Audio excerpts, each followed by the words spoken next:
Hi everybody. I thought today I would try to do my talk on how to start a family prayer time, which I tried to do earlier with some technical difficulties. So fingers crossed all goes better and that this doesn't get dropped. But at least I am signed up now on catch.me, so hopefully this will get saved regardless. All right, so starting a family prayer time. I think it's very important. We started a regular family prayer time when my oldest was probably about 3 and my second was 2 and we had a newborn.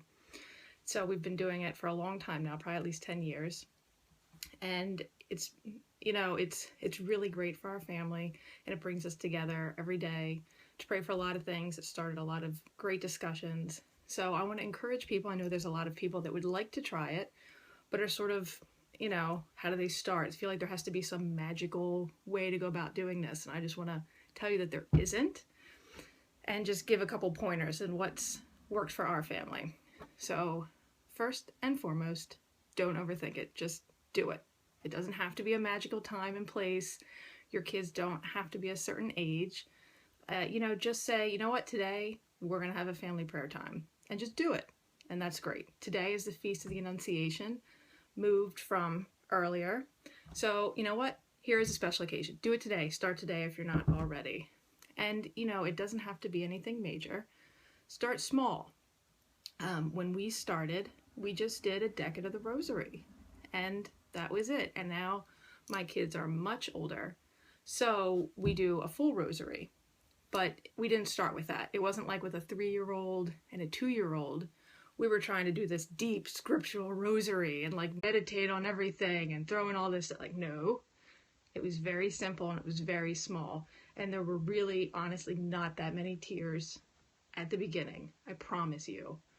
So start small and then build as the kids get older. You'll build in this family tradition, this thing that you do, and then you can just keep adding to it. So you build up the rosary, and then maybe you build on Sundays you do the mass readings, or feast days you do the mass readings, or we're to the point now where our kids are older, we'll do Vespers, on Saturday.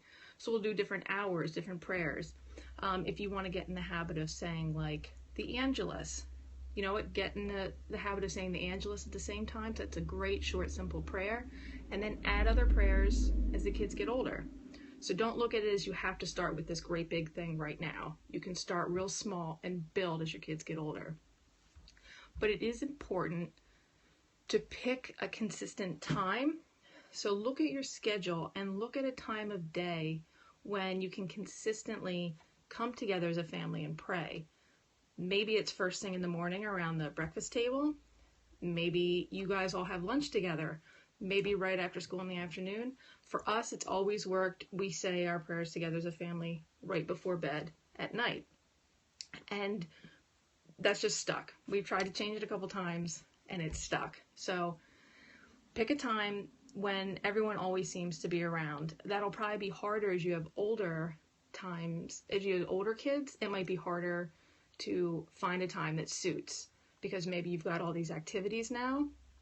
So if you start when your kids are younger, when maybe there's less activities, you'll have less things that you have to try to schedule around, and you can actually sort of ingrain that habit sooner. So again, start right away, start small, pick a consistent time. And again, incorporate seasonal prayers. Something that we like to do is when our kids are coming up on sacraments, we incorporate prayers that they have to learn for their sacraments.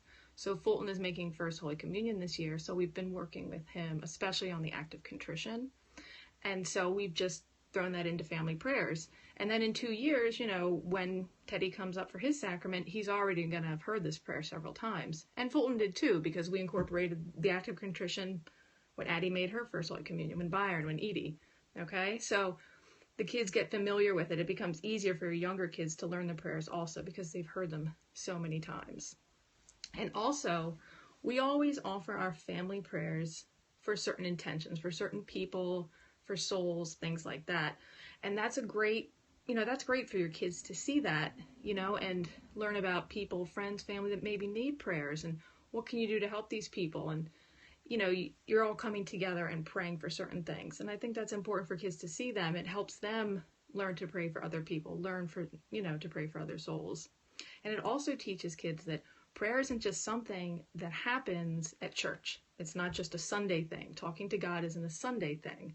It happens every day of the week at home with everybody. It builds up that domestic monastery, if you've heard that term. So it really makes your house like a little church, a little domestic church, domestic monastery. So we also, I would say, encourage your kids to participate, but don't force it. You don't want family prayer time to be a real negative downer thing. If you have to like drag everybody, say Decade of the Rosary, it's your turn to lead. No, you don't want to do that. Although I'll admit that on some days I do get a little, literally, like that's my face. But that's not good. So you want to just, if you and your husband, your older kids, or whoever can just say the prayers, say them and lead it. Your younger kids, they will pick up on it. We do expect good behavior. I do require good behavior. There's no playing with devices, toys, drinks, food, books, anything like that. Sometimes there'll be maybe different books. If we're doing like a rosary, I'll let someone have a little rosary card. But usually I don't let the kids hold anything or play with anything except a rosary because it's too distracting. So I do require good behavior. You have to pay attention, but I don't always require everyone to say every single thing. And that's worked for us. That's worked very well. When Fulton was 4, and then even when Teddy was 4, they were both leading decades of the rosary. My older ones weren't doing that at that age, but the younger ones picked up on it, and then they willingly led. I didn't have to drag it out of them. So just know that if you encourage it, they will come to accept it and do it with you without, force. And then, discussions. So we've had some of the best discussions when we pray together as a family. And, we often go off on tangents. If we're praying for someone, the kids want to know what's wrong with them, and we usually go into things like that. Or if there's a tragedy in the world, a national disaster, we'll often pray for that. And then we talk about a lot of current events. So sometimes we can go down some rabbit holes and things can go way off from where we started, but it's just a great way to talk about things. And again, talk about things happening in your country, in your world, together as a family in sort of a safe way. So maybe your kids know there's been a mudslide, an earthquake, a tsunami, something like that. They've heard about it. They're kind of scared. They have questions. Here's something you can all do together. You can pray for these people, and then you can discuss it. Is this something that's going to happen here? Is this really a threat to where we live? We talk, now that our kids are older, we do talk a lot about persecution of Christians in the Middle East. We talk about ISIS, and we pray for persecuted people in those countries. We pray for refugees. And it's been a way for us to really talk about the situation, but also do something. Of course, there's financial and charitable giving that we can do, but also the prayer, the family prayer time is a good way also. So, and last but not least, I want you to know that it will not always go perfect. We have some absolutely horrible family prayer nights when everybody's screaming and I have to put Teddy in his bed, and he's 5 and he's completely uncooperative, and we've had kids, or sometimes me, fall asleep during prayers. It happens. It's not always like this wonderful thing where we're all kneeling with our hands perfect and we have candles lit and there's like chant music playing in the background. It's I don't know if it's ever been like that, like ever. I don't think so. So it's not like that. And you shouldn't think that if you can't get that level of, I don't know, like if you can't get that level of like, that you're doing wrong, like no. It is better to have this, sloppy, messy family prayer time happening every day than no prayer whatsoever. When we started with our older 2, we had this great family devotional book, and we were asking our 3 and our 2-year-old, usually while I was nursing, these deep questions and reading these scriptures, and of course they couldn't answer it. We were getting all flustered, like, why aren't you kids participating? And we'd get so angry, and then we're like, oh yeah, you're 3 and 2. Let's just do a Decade of the Rosary and get through that and mellow out a little bit. So we mellowed out. We just did it, and it works out. It's great. And even now when things get a little crazy, one bad night doesn't ruin it. We stick with it. And, even with older kids, we do have a lot more activities now. So we might not all come together as a family certain nights. When my daughter was in a play, she was out several nights a week. And some evenings my son will have things, or my younger daughter, and we're not all together. But those of us that are here all come together, family prayer time. And, you know, when the person comes back and joins the next night or 2 nights later, you know, they sort of feel like, well, who are we praying for? What's going on? It's like they want to be brought up to speed. It's a very important thing. It's very important in our family culture. And I think you'll find that it would be a great addition to your family culture as well.